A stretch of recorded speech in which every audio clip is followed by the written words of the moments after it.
Fake experience. आज के इस वीडियो में फेक एक्सपीरियंस के बारे में डिटेल में बात करेंगे। इसके बाद आपको कोई और वीडियो देखने की जरूरत नहीं पड़ेगी। मैं पिछले 8 साल से रिक्रूटमेंट में हूं और मैंने एक नहीं, दो नहीं, हजारों प्रोफाइल देखी है। उसमें से 100 प्रोफाइल ऐसी भी मुझे मिली है जिसमें फेक एक्सपीरियंस लगा था। लेकिन हम बात करेंगे क्या ये फेक एक्सपीरियंस लगाना सही है, क्या आपको ये लगाना चाहिए, सारा डिटेल में जानेंगे, तो वीडियो में बने रहें। तो यार देखो, नकल के लिए भी अकल की जरूरत होती है। मोस्टली लोग करते क्या है कि फेक एक्सपीरियंस लेने के बाद वो HCL, TCS, एसेंचर, IBM जैसी बड़ी कंपनी में फुल टाइम पोजीशन के लिए अप्लाई कर देते हैं, जहां पर बैकग्राउंड वेरिफिकेशन इतना ज्यादा तगड़ा होता है कि जिसमें वो पकड़े जाते हैं।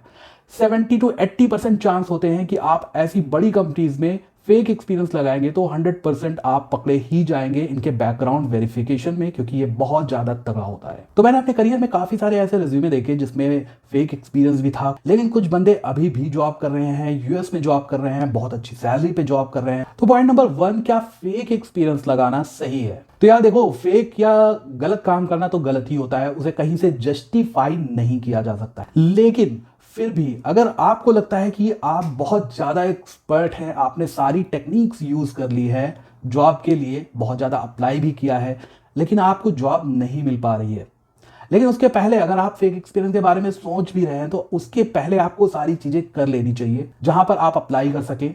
सारे पैतरे अपना लेने चाहिए कि आप लिंक्डइन से अप्लाई करते हैं, naukri.com से अप्लाई करते हैं, या असेसमेंट टेस्ट के द्वारा अप्लाई करते हैं, या किसी रेफरेंस के द्वारा अप्लाई करते हैं। क्या आपने ये सब चीजें पहले करी हैं, या केवल आप वीडियो देख के फेक एक्सपीरियंस सीधे लगाने चले गए? तो ये गलत तरीका होगा। सबसे पहले आपको सारे जेन्युइन तरीके अपनाने चाहिए, उनको यूज करना चाहिए। तो देखो, फेक एक्सपीरियंस के लिए कुछ इंडिया में कुछ ऐसी कंपनीज और इंस्टीट्यूट होते हैं जो लाइव प्रोजेक्ट पर आपको काम करवाते हैं, उसके बाद आपको 1, 2 या 3 साल का फेक एक्सपीरियंस दे देते हैं। उसमें वो मतलब बैकग्राउंड वेरिफिकेशन की कॉल या मेल जब आती है तो उसको वेरीफाई भी कर देते हैं, सैलरी स्लिप भी दे देते हैं, बैंक स्टेटमेंट भी दे देते हैं, सारी कुछ चीजें दे देते हैं। लेकिन इसको एज ए इंस्टीट्यूट या कंपनी सर्च करना थोड़ा कठिन काम होता है, क्योंकि अगर आप गलत इंस्टीट्यूट्स या कंपनीज में फंस गए फेक एक्सपीरियंस के चक्कर में तो आपको बहुत बड़ा चूना लग सकता है। Number 2, how to use a fake experience. अब फिर भी अगर आप फेक एक्सपीरियंस यूज करना चाहते हैं तो उसका एक तरीका होता है, उसको कैसे करेंगे उस पर बात करते हैं, और ये चीज बहुत ध्यान से आपको देखनी और समझनी है। तो यार देखो, मार्केट में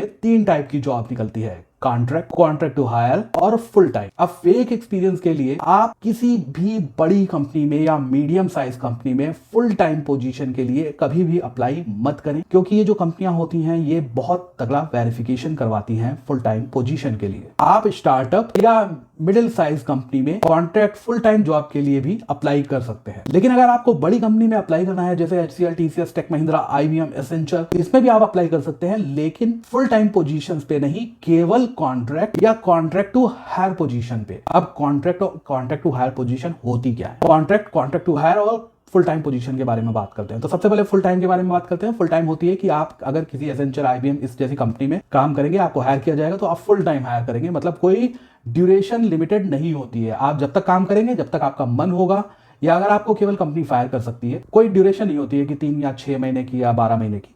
लेकिन कॉन्ट्रैक्ट और कॉन्ट्रैक्ट टू हायर ऐसी पोजीशन होती है जिसमें 3 month, 6 month, 9 month, 12 month, 18 month, मतलब इस तरह की ड्यूरेशंस होती है। ये 5 मंथ, 6 मंथ, 7 मंथ, 8 मंथ भी हो सकती है। मतलब एक ड्यूरेशन होती है कि इतने ही महीने तक आपको उस कंपनी के साथ वर्क करना है। उसके बाद ना कंपनी का कोई मतलब आपसे, ना आपका कोई मतलब कंपनी से। कॉन्ट्रैक्ट क्लियर हुआ, कॉन्ट्रैक्ट खत्म हुआ, आप वहां से। तो देखो, कॉन्ट्रैक्ट या कॉन्ट्रैक्ट टू हायर पोजीशन अगर बड़ी कंपनीज में भी निकलती है तो उसमें आप फेक एक्सपीरियंस भी लगाकर अप्लाई कर सकते हैं, क्योंकि इसका जो बैकग्राउंड वेरिफिकेशन होता है कॉन्ट्रैक्ट या कॉन्ट्रैक्ट टू हायर पोजीशन के लिए, वो डायरेक्ट HCL या TCS इन जैसी बड़ी कंपनीज नहीं करती हैं।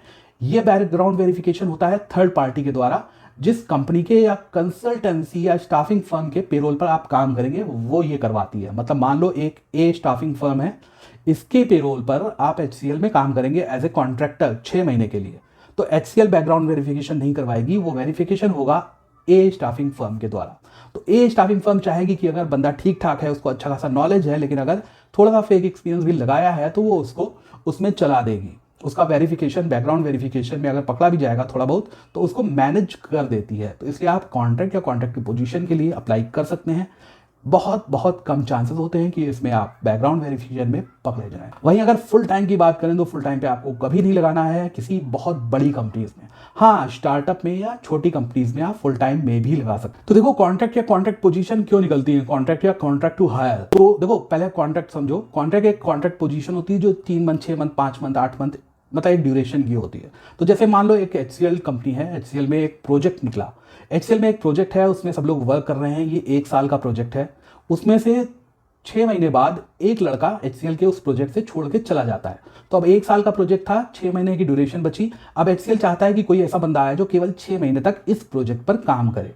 तो ये हो गई कॉन्ट्रैक्ट पोजीशन। वो स्टाफिंग फर्म को बताता है कि मुझे 6 मंथ के लिए एक जावा डेवलपर चाहिए। तो स्टाफिंग फर्म 6 मंथ के एक जावा डेवलपर को हायर कर देती है। तो वो केवल 6 मंथ तक HCL में काम करेगा। उसके बाद ना तो कंपनी का उस बंदे से कोई मतलब, ना स्टाफिंग फर्म का कोई मतलब। उसके 6 महीने बाद वो कंपनी छोड़ के चला जाएगा। कॉन्ट्रैक्ट टू हायर भी इसी तरह है। कॉन्ट्रैक्ट टू हायर आप जो स्टाफिंग फर्म है उसके पेरोल पर HCL में वर्क करेंगे, मान लो 6 महीने के लिए। अब 6 महीने कंप्लीट होने के बाद स्टाफिंग एजेंसी आपको किसी और प्रोजेक्ट पर मूव करा देगी या किसी और कंपनी में आपको प्लेस कर देगी, या आप उसी स्टाफिंग फर्म में अगर IT का काम होता है तो आप HCL में प्रोजेक्ट खत्म हुआ उसके बाद आके आप स्टाफिंग फर्म में ही उसी में काम करने लगेंगे। मतलब ये कॉन्ट्रैक्ट टू हायर पोजीशन होती है। फुल टाइम तो आपको पता ही है कि उसका कोई ड्यूरेशन नहीं होता है। Last point, don't think it's very easy. अगर आपके दिमाग में अभी तक ये आ गया होगा कि यार ठीक है अब मैं भी फेक एक्सपीरियंस लगाऊंगा, तो इसको बहुत सोच समझ के करें। उसके बाद अगर आप करना चाहते भी हैं तो फेक एक्सपीरियंस कोई इजी नहीं है, क्योंकि आप एज अ फ्रेशर है, आपने 2 साल का मान लेते हैं जावा डेवलपर या टेस्टिंग में एक्सपीरियंस लगा दिया। अब आप किसी कंपनी में इंटरव्यू देने जाएंगे तो आपको एज अ फ्रेशर नहीं माना जाएगा, क्योंकि आपने 2 साल का फेक एक्सपीरियंस लगाया है और दिखाया है कि मैं इस चीज में एक्सपर्ट हूं। तो आपसे फ्रेशर की चीजें नहीं पूछी जाएंगी, आपसे सारी चीजें एक एक्सपीरियंस वाली पूछी जाएंगी। और आपको उतना एक्सपर्ट नॉलेज होना चाहिए, तभी आप उस इंटरव्यू को क्रैक कर पाएंगे। तो अगर आपको लगता है कि आप बहुत ज़्यादा एक्सपर्ट, देखो अगर किसी चीज़ में आप Java, automation testing, .NET, data science या किसी भी टेक्निक पे, किसी भी स्किल्स पे अगर आप एक्सपर्ट हैं, आपको सारे फंडे आते हैं, सारी चीज़ें आती हैं, बेसिक कॉन्सेप्ट आपके क्लियर है, तो यार मैं भी कहता हूं कि अगर आप फेक एक्सपीरियंस लगा सकते हो, कहीं किसी हर तरीके से जॉब नहीं मिल रही है, अगर आप फेक एक्सपीरियंस लगाना चाहते हो तो ठीक है, आप लगा सकते हो। मुझे लगता है कि इसमें कोई दिक्कत नहीं है। अगर आप बहुत ज़्यादा एक्सपर्ट हो, बहुत चीज़ें आपको आती हैं, सारे कॉन्सेप्ट आपके क्लियर हैं, लेकिन आपको जॉब नहीं मिल पा रही है, तब आप यूज़ कर सकते हो। ये तो कंपनी के लिए भी बेनिफिशियरी होगा कि उसको एक ऐसा अच्छा एक्सपर्ट बंदा मिल जाएगा। लेकिन अगर आपको लगता है कि हाँ ठीक ठाक मुझे ऑटोमेशन या जावा या .NET कुछ कोई स्किल आती है, जॉब नहीं मिल रही है लेकिन फेक लगा देते हैं, तो आपको जॉब नहीं मिलनी है, क्योंकि आपको एज अ फ्रेशर ट्रीट नहीं किया जाएगा। जब आप एक्सपीरियंस लगाएंगे तो आपको एक्सपीरियंस वाला बंदा ही ट्रीट करेंगे, उसी हिसाब से आपसे क्वेश्चंस पूछे जाएंगे, तो जिसका आप जवाब नहीं दे पाएंगे और वो समझ जाएगा इंटरव्यूअर कि आपने फेक चीज़ें लगाई हैं। इससे आपकी रेपुटेशन खराब होगी, हो सकता है आपको ब्लैकलिस्ट भी कर दिया जाए उस कंपनी में, तो दोबारा आप उस कंपनी में कभी इंटरव्यू भी नहीं दे पाएंगे। इसलिए फेक एक्सपीरियंस बहुत समझ के सोच के आपको लगाना है, सारी चीज़ें यूज़ कर लेनी है। असेसमेंट टेस्ट, लिंक्डइन का यूज़ कर लेना है, रेफरल का यूज़ कर लेना है, इंटर्नशिप का यूज़ कर लेना है, सारी चीज़ें पहले आपको यूज़ करनी है। ये नहीं कि केवल आप मुंह उठा के चल दिए कि बस फेक लगाना है। तो यार ये थी डिटेल। इस तरह से अगर आप करते हैं तो आप सफल हो सकते हैं, और आपको क्या करना है क्या नहीं करना है ये आप पे है। चीज़ें मैंने आपको बता दी हैं। तो ये वीडियो अच्छा लगा हो तो लाइक और सब्सक्राइब करें, और भी वीडियो है चैनल पर उनको जरूर देखें। मिलता हूँ एक नए वीडियो में, तब तक के लिए